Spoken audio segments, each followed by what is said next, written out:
Well, hello everybody on this Sunday Easter. Now, I've had a lot of people ask me questions how to do an oil pressure check on this, and I thought, well, heck, you know what? I might as well make a video because I'm having a small issue anyway. So I really hope this helps some of you Mountaineer Ford guys out. This motor basically is the same in the Explorer 02 on the way up through, I think, 2010 and Mountaineer, and maybe some of the other older models, I'm not sure.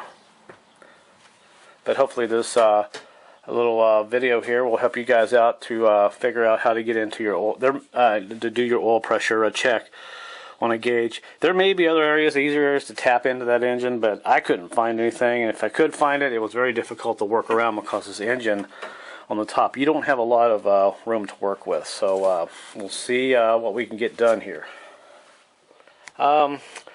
I figured I'd go ahead and do a oil pressure check today on my 4.6 Mountaineer. I've got new timing chains and everything in it to make the story quick. Make the story a little quicker here. I've got my new timing chain in. It's running great and everything. It was doing the same thing before. Besides the timing chain making all kind of noise. That's a different issue, but that's been fixed. If you watch my other videos, you'll see what happened there. But before I even did the timing chain, I would come up to the light, and my oil light would blink on and off and go off, and it would be fine. And it seemed like it was doing it when the engine got really warm, so I was losing oil pressure somewhere, or either that or the oil pressure sending unit is bad. So I looked online, and I couldn't find anybody who actually had done a oil pressure check on this particular engine. And there's a reason why. It is very difficult to get into the oil sensor and the oil filter unit. And I'm going to show you what I did and how I accomplished that. And there's my gauge. It's kind of hooked up. This is just a typical gauge that reads pounds. The black on the inside is pounds. We're going to start this up here in a minute. If the engine's cold, I want to go underneath and show you how I hooked this up. And by the way, I went to the Lowe's and I picked up all the fittings that I need. You'll have to basically take out your oil sensor, your oil sending unit, which uses a deep well socket, which is right here. And I stuck a 13/16 on it. And like I said, I went to Lowe's, got the pieces I need. These extra pieces you see here are just pieces I've had. I keep everything. So let me crawl up under here and show you what I've done. And there's my blue line coming off the housing that you just saw with the oil pressure sensor. Now I'm going to shine this light. Try to get this light in here as best I can so you can see this. Okay, here we go. There is my T, and there is where it screws into the block. I think you can see that. Now those pieces there, everything that I bought, I think was under $20, like $18. Everything's brass fittings, 1/2 inch, and you can see where my blue line ties into the bottom of the T. And on the outside there, I still have my sensor hooked up, and I got the wire on it. So when this oil light comes on, I will be able to watch that oil pressure gauge and see if my sending unit's bad, or I have bigger issues, either worn crank bearings or something's not right. But the engine, like I said, it sounds great, runs great. When I come up to the light, the oil light comes on. I come up to a stop, the oil light will come on, and the high oil temperature light will blink like it's out of oil or something. So I'm losing pressure. There's something weird going on, so I figured I would just go ahead and check this out today. And just to show you, my setup is going to be basically like this. I've got the T, and I've got an extension on the T that will screw into the block, which will screw into the T. Then I have my gauge, and that will screw into the bottom, sort of like that. Then I'll put my sensor, my oil pressure sensor back here. I'll screw that in, and that's kind of how I have the setup underneath the engine. Let me give you one more good look at it there. I think you can see how I've got it kind of set in there. It's really hard for me to look at the camera and the light at the same time. Let's see. Shine this light in a different angle. Maybe I can get a little more light on for you there. Okay, well you can kind of see it right there. It's real tight to get in here. I'm basically behind the front differential and the frame there. I got my hand up in there, and I stuck basically everything together, Let me see if I can get one more good shot in there. I moved that line. Okay, there we go. And you can see where the T screws in to the oil block there, where the oil that's basically where the oil sending unit switch screwed in, and the oil sending switch is on the opposite end, and on the bottom of that is where I screwed in the hose for the oil pressure gauge. Okay, so let me go up here, and what I'll have to do first is start it up briefly and make sure there's no leaks. And to show you how tight it is, I got red marks on my arm. I don't know if you can see that or not. That's how tight it is up in there. I used a deep well socket, like I said, to get the old sensor out. And I know what I forgot to tell you. I actually went in from behind the differential right there and used an extension to get that oil sending switch out. Basically, that's how I got in there and got that. I think you can see the differential there. And I just used a 1/2-inch ratchet. And when I put it together and everything, I used a 9/16. Is that a 9/16? Yeah, a 9/16 wrench to very slowly turn my oil hose gauge there, because there's so little room. You'll have to have some patience if you want to do something like this, but it can be done. Mainly with smaller hands. My hands is relatively large. Okay, let me get up here. So let me go ahead and start this up real quick. Then I need to run back down underneath there and check and see if there's any oil leaks. Okay, it started, and that oil pressure is way up there. It's at 65 pounds. Let me go underneath and make sure I have no oil leaks.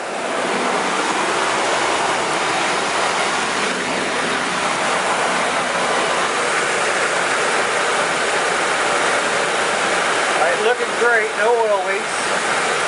And listen to that engine, it sounds great. Since I put the new timing chain and stuff in it, it sounds almost like a new engine. And see, now the engine is still cold and the pressure's dropping down, which I will expect. So we'll have to let this run about 5 or 10 minutes, and we'll let this oil pressure drop a little bit and let this engine get hot. Warm it up real good, and we'll see where this pressure bottoms out at. But right now it's kind of a waiting game, so I'll be back here in a few minutes and let you know where it stands. And oh, by the way, when I put all my little fittings together, make sure you use some kind of adhesive, or even probably gasket maker, but I'm using some liquid nails, some clear stuff. Works pretty good. It doesn't really get really hard, but enough just to kind of keep the oil from leaking as you tighten up those fittings. Almost forgot to tell you about that. That's important. You don't want no leaks down there giving the oil pressure weird indications or anything. Okay people, here is my conclusion. The engine is up to temperature. It's been running for about 15 minutes, and at idle it has about 9 pounds of oil pressure, but when I put it in gear it does drop down to about 6 or so, which I think that's about normal for the Explorer. We'll drop it down in gear, and you can see it kind of dropping down there. And I can get it go down to about 5 if I cut the steering wheel, try to kill that engine. But that's about as low as I can get it. Now, one time the light did blink, but I did get it to go down to about 4 pounds, and it blinked. So my oil sending light switch is okay. I got a good feeling it's okay. So I think what I may need to do, since I've been working on the engine, I have not changed the oil in this thing for quite some time. I think what I'm going to do is give it an oil change, and I know it calls for 10W, it calls for, on the cap, let's see, it calls for 5W20. I'll probably go with a 10W40 or something, and we'll see if that helps that oil pressure. Now, I had a minivan that did the same thing. The oil light would blink when I would come up to a stop, and the oil in it was really bad. I changed the oil and it brought the pressure up, and I never did have a problem with it after that. So if these older engines, you have to put just a little heavier oil in it. But at idle, it's reading still at 9 pounds. So that's the story there. Let me see if I can get it to come on one more time. Let's see if I'll have to turn the wheel, put it in gear. The oil light is right on this side.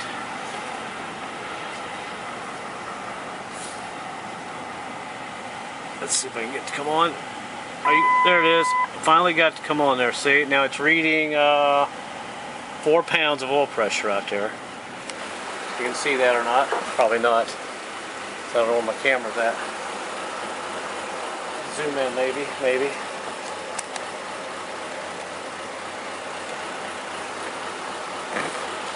I can't see it. But I did get the oil light to come on. High temperature, low, and you can see the oil pressure gauge on this side is completely down to 0. And I'm trying to get a nice view of the gauge out here. There we go, maybe this will work. It's down to about 4 pounds. I don't think you can see that. Let me see if I can step out here. There we go. About 4 pounds. Nah. Looks like the gauge is reading about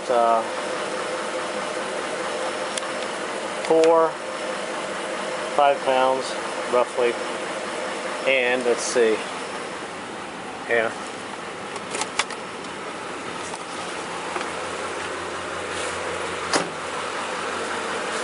So more than likely that's my issue. I think what I'm going to do is just change the oil. I don't think there's anything really major wrong with that engine. I just think it needs a good oil change. And I have worked on it and I haven't changed the oil since. It may have a little moisture in the water in the oil pan because I did have to change that intake. And I changed the timing gear. And that oil is probably contaminated. So what I'm going to do is change this oil. And I'll be back in a little bit. And we'll look at this and see if it makes a difference. So at idle it's at 9 pounds. At temperature. So let me change the oil and we'll see what it does. Okay everyone, I'm happy to report I went and did an oil change. Went and got some fresh oil. I got 10W40 and what I had in before was 10W30. And when I changed the oil, boy, I tell you what, this oil was really nasty. It had some water in the bottom of the pan and this stuff is just horrible oil. Apparently working on the engine last 2 times without changing that oil, which I was going to get to, really deteriorated the oil. Now the good news is you can hear it running. It sounds great. It's idling right now. It's been running for about 20 minutes. Oil pressure is 12 pounds.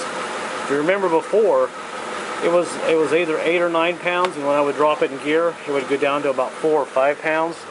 Now when I put it in gear now, it's still, the oil pressure stays right about, looks like about 10 pounds. It's kind of hard to see because I don't have much of a light in here. I need to shut that door over there. But right at 10 pounds. Let me see if I can shut this door. Alright. So this will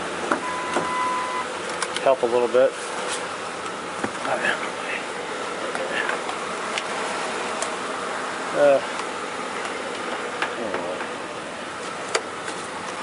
Okay, right there I got it in gear and it's idling, and oil pressure is about 9-10 pounds, so the oil pressure's come up about 5-6 pounds since I put new oil in it and put a new filter on it, and it looks like I've got rid of that oil light from coming on. So it's amazing what an oil change can do. And to show you, I got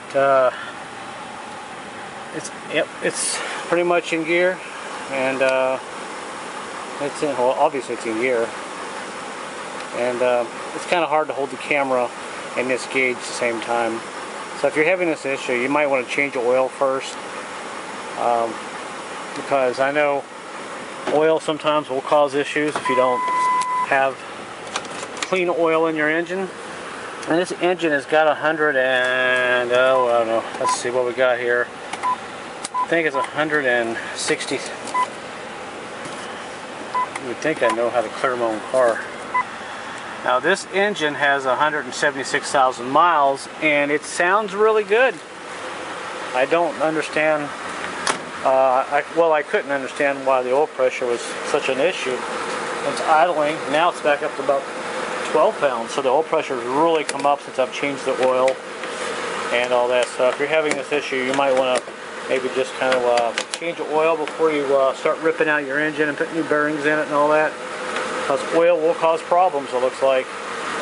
Alright, well, other than that, I don't know if I'm going to... what I showed you earlier, how I hooked everything up underneath, how this was hooked into the oil port, that would be a good opportunity if you want to go ahead and put an oil pressure gauge in your car or your SUV. I thought about doing that here. I could probably stick one down there. I know they make digital gauges. That would be nice to have a little digital gauge down there, so I might actually do that later. Let's put a digital gauge in the car. I really don't have any room anywhere else to put a gauge in here. So let me see if I can. I'm gonna drop this down in gear one more time. Alright, there's idling, and oil pressure still staying at looks like about 10 pounds. I'm sorry about the dark light. 10 pounds.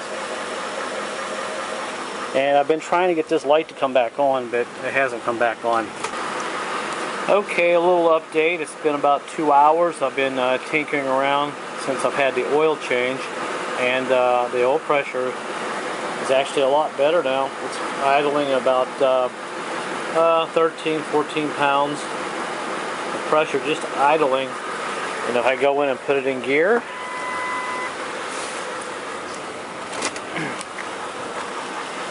still idles about 10 pounds. So that oil change really helped out. It made a big difference, and my light has not come back on. So that worked out really well. So if you have an oil pressure issue, you might want to change your oil first. Check it. Unless you have some serious engine noise, and it's probably a telltale sign that you've really lost oil pressure and there may be something really bad wrong with that engine. Maybe bad wrong, something maybe horribly wrong with your engine. Maybe bad bearings or something, mains or rods is what I'm trying to say, or even a oil pump. But yeah, I'm happy. It's in gear right now. I got my foot on the brake. It's about 10, 11 pounds. And before it was down around 4 or 5. So I'm happy. It looks like it's going to work out.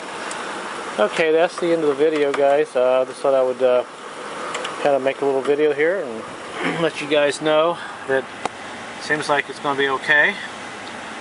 Oil pressure is right where it should be. That's just an idiot light, really. It's just an on-off switch. Actually, that's my battery. There is the oil. Holding right where it should. And when I give it some gas, you can see how it jumps up.